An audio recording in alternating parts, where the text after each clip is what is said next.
ইউক্রেনের বিরুদ্ধে যুদ্ধ করতে রাশিয়ায় নতুন করে আরও 25 থেকে 30,000 সেনা পাঠাতে যাচ্ছে উত্তর কোরিয়া। ইউক্রেনের গোয়েন্দা তথ্যের বরাতে এক প্রতিবেদনে এ তথ্য জানিয়েছে মার্কিন সংবাদ মাধ্যম CNN। আগামী কয়েক মাসের মধ্যে এসব সেনা রাশিয়ায় পৌঁছাতে পারে।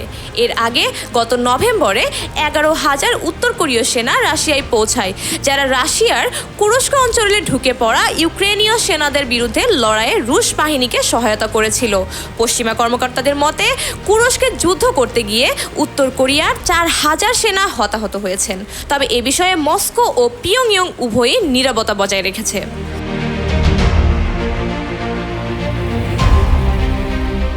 এক পশ্চিমা গোয়েন্দা ইউক্রেনীয় নতুন গোয়েন্দা তথ্যের সত্যতা নিশ্চিত করে বলেছেন, নতুন করে 30,000 উত্তর কোরীয় সেনা রাশিয়ায় পাঠানো হতে পারে বলে খবর পেয়েছেন তারাও।